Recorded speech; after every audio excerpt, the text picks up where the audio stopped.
Hi guys. It's nice to see you. I know some of you, but definitely not all of you. There are a lot of new faces tonight. My name is Lucy Stevens. I'm 23 years old. I'm an artist. I do that. And I've been involved with PIGSquad stuff since fall of 2018, so a couple months now. Shout out to Nisa for getting me involved. It's been so much fun. You guys are great, so thank you. So in this short talk, I just wanted to discuss my experience working with a group that is making a game for a social cause and how that cause has kind of shaped our production process. And so for the past year, I've been involved with this group. For the past month and a half, I've been working full-time as the lead artist of Social Cipher. So what is Social Cipher? It is a startup that is developing a narrative-driven 2D platformer to empower children with autism. And it also gives them a space to apply social skills as well. And it's built in Unity for anyone that is curious. So basic overview of the story, it's a space pirate adventure about a young girl named Ava who is autistic, who essentially becomes friends with a motley pirate crew, is sort of what it boils down to. And so the player platforms around the world and engages with other characters in RPG-style dialogue, where the player can kind of see how their dialogue choices impact the other characters. And also, Ava goes through and deals with a lot of the challenges that an autistic youth might face. For example, we have a character she interacts with who overshares a lot, and it reflects her own oversharing. We have another character who relies heavily on sarcasm to communicate, and that's something that Ava sort of has to decipher and deal with. And so a little bit, I'm gonna go into kind of the backstory too of like what our startup is and kind of how it got started, just to give you guys some context, and hopefully so you can learn a little bit more about sort of indie startups and how they deal with games of social causes. And so the impetus for this game, it was originated by a young woman named Vanessa Gill, who is the CEO of Social Cipher.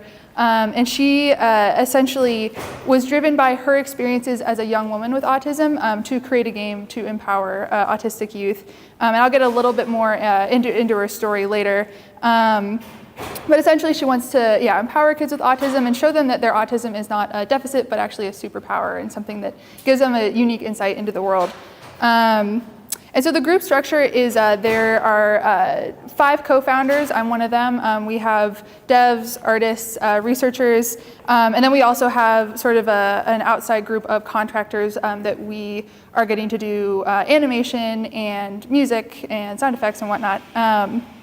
And so I'm just going to go through with that context in mind. Hopefully, maybe know a little bit more now about the structure of our group and the cause and whatnot. But just going to hit a couple of somewhat sporadic, sort of rapid-fire bullet points of stuff I have learned over the past couple of months of working with this group. And so the number one is importance of story, which is sort of a no-brainer, and I feel a little bit stupid having that point up there. But actually, I think I mean it in 2 different senses of story. And the first one is actually not the story of the game, but the story of your venture and the story of our venture.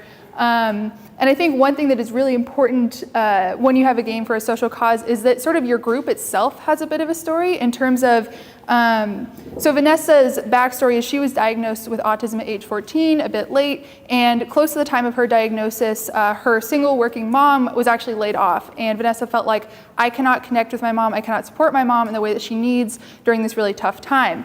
And so actually what she did was she said she watched a bunch of movies. So she was like kind of consuming a lot of media, watching the emotional beats in that media, musical cues and whatnot, to sort of understand how to reach out to her mom and really connect with her in that time when she was really struggling. So with that story in mind, that's actually really been a rallying point for both our group, but also people around us and people who are trying to get interested in this project. It's been a huge part of that. So I think story is important in terms of your group, but then also, of course, the game, right? And so when I talk about Social Cipher, a lot of you have definitely heard me talk about Social Cipher. If you've met you've probably heard about it.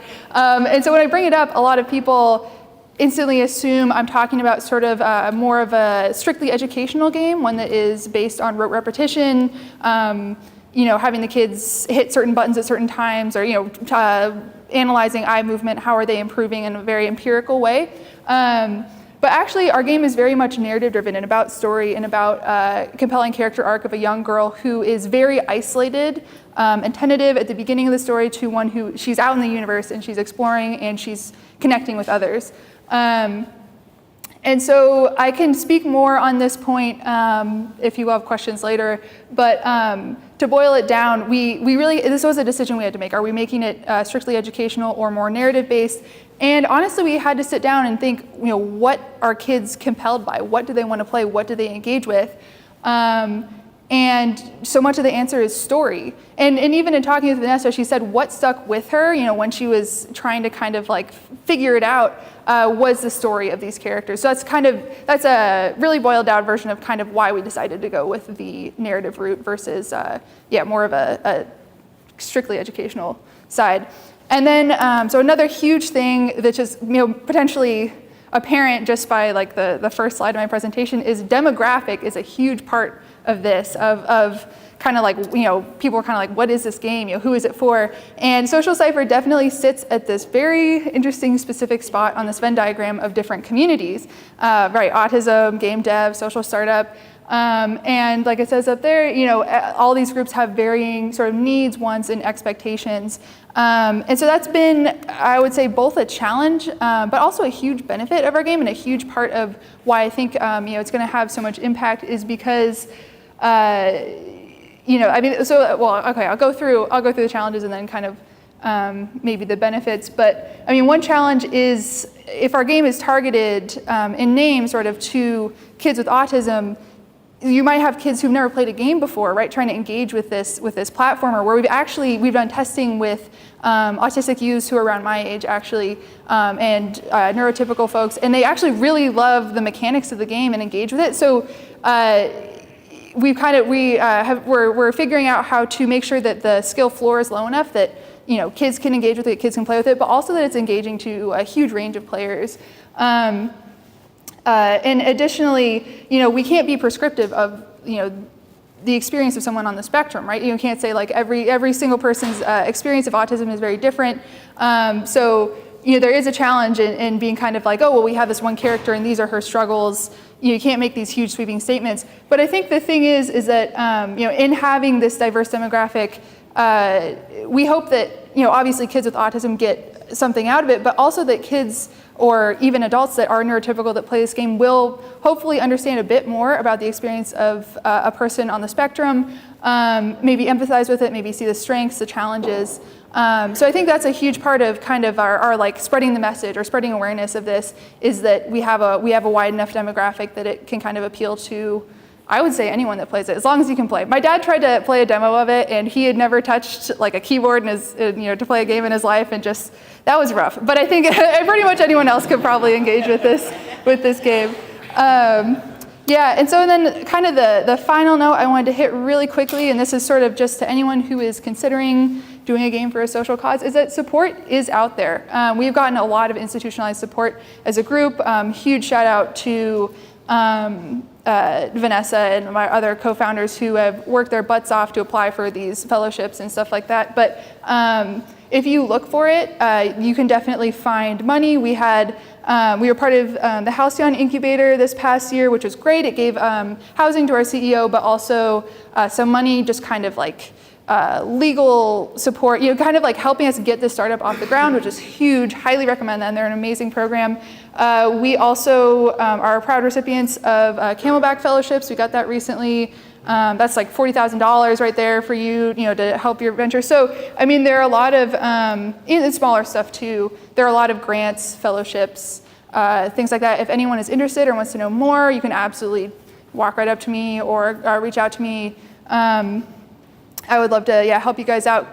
But so there's definitely support out there for you if you are interested in doing a socially minded game. And our next step is that we have a Kickstarter coming up in late May. It's my obligatory plug. I have to say that that's happening. But that's kind of like our next step in that process.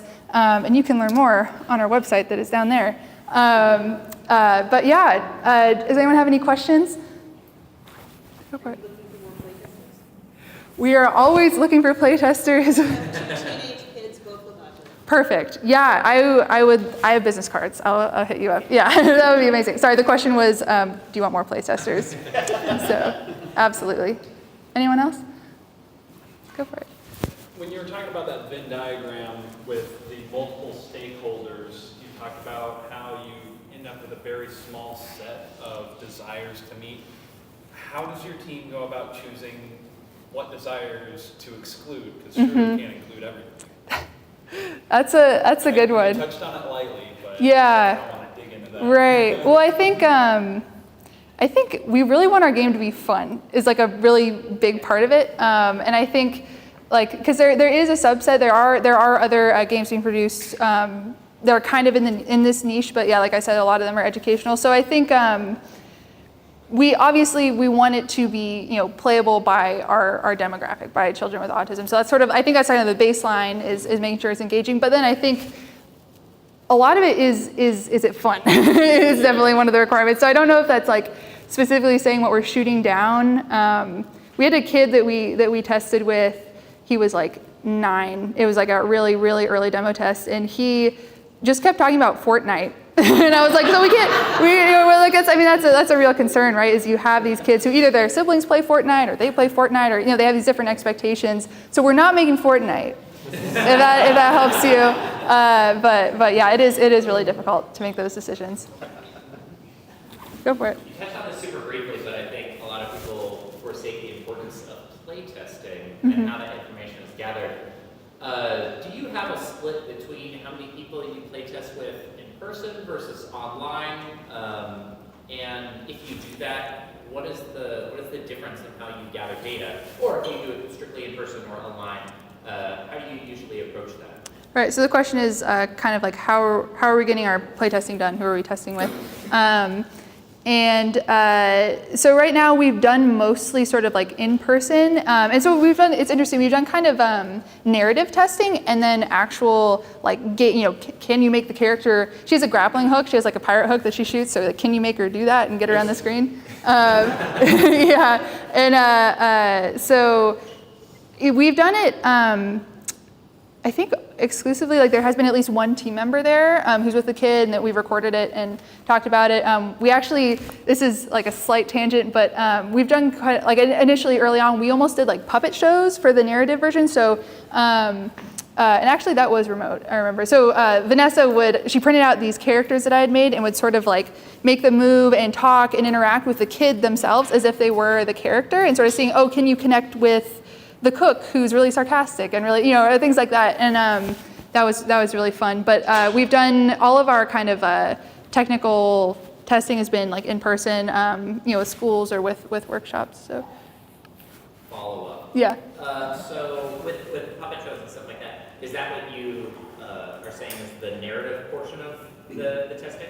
Uh-huh. Cool. And yeah. How did you measure narrative testing differently from gameplay testing? I think it's because it's less like can you do it and more like can you connect with it. And the interesting thing about this project is there actually is a real little girl named Ava who the main character is loosely based off of. And it was like we did the narrative test with Ava and showed her the characters and kind of talked about, because a big part of the story is bringing this pirate crew back together. They've like split apart. And she was like, we're going to go find everybody. We're getting you. We're coming back together. We got to work together. And so she got it right away. So that's kind of how we're measuring it, is like, are kids getting it? Are they understanding? And do they engage that way? Yeah. Another question? So serious games, like often you touch on a little bit that they have like this juggling act between fun and the other purpose. So if you had to pick, which one wins? That's a hard question. I think on the production side, we are very fun oriented. I guess we're just hoping to kind of bake in the educational aspect of it, like into the fun. So you like can platform around and then engage with characters that you care about, but then also like get something more out of it. If that makes, I don't know if that quite answers your question, but yeah. Anything else?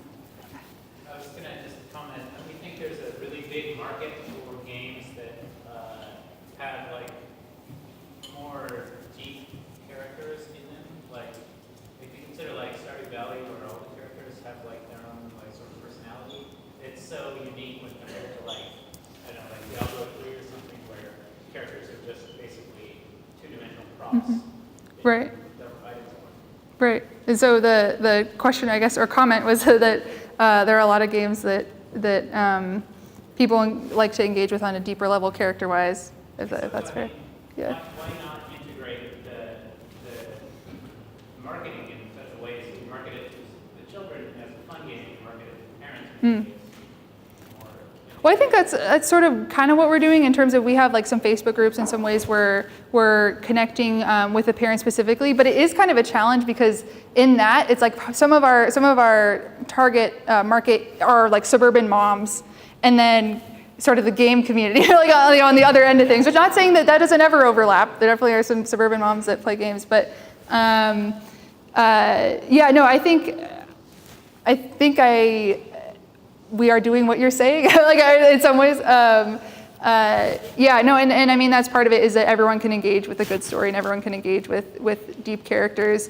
We're just hoping that kind of like the themes and the specific dialogue and we want to have, for example, say during some dialogue segments where Ava is overwhelmed, where there's a lot of conversation, a lot of stuff going on. Instead of just 4 dialogue options, there's going to be like a spam. And it's going to be like the player will have to choose one of many options, just kind of reflecting her inner state kind of on the screen. So I see what you're saying of like there are a lot of games that do RPG games too with really developed characters. We're just hoping like the themes and kind of some of the more technical points will like enhance it past that, if that makes sense. Go for it. So I'm assuming there's going to be quite a lot of people who are playing the game down the road once it's released who also are diagnosed with autism or other similar disorders, or diagnoses rather, that would really connect well with the game. So I'm just wondering, what is your process to make sure that the game is more accessible for that demographic, and also how do you, I guess, market, what process are you doing to kind of market towards the demographics that are where your game exists in the first place? Mm-hmm. So the question is, how are we marketing to our demographic and making specifically the autism community aware that this game exists? Yes, and also just kind of what are you guys doing to make it also like, are you kind of planning out how to make it accessible for anyone who could be more? Right, that's a great question. So we have a couple sort of accessibility things that we're trying to tap into. One is, there's sort of a surface level thing of incorporating dyslexic friendly fonts and whatnot into the interface, but also we are incorporating sort of an assist mode and something that also, making sure that the player can, sorry, I gotta hurry up, and making sure the player can adjust and customize and like this is a feature in other games as well, but making sure there isn't too much background sound. But we're also we're designing the soundscape so that there's repetition, but that it isn't overwhelming. There aren't too many sounds in the soundscape. So I mean that's one example of I think like considerations we're trying to take to again bake in kind of that. And in terms of making people aware, we're just trying to market into the autism awareness community, which I'm learning a ton about the spectrum of thought about autism within the community and whatnot. But I hope that answers your question, or 2 questions, I guess. Okay. I think that's it. All right, that's all we have time for. I'm so sorry. If you have any other questions, you can ask me. But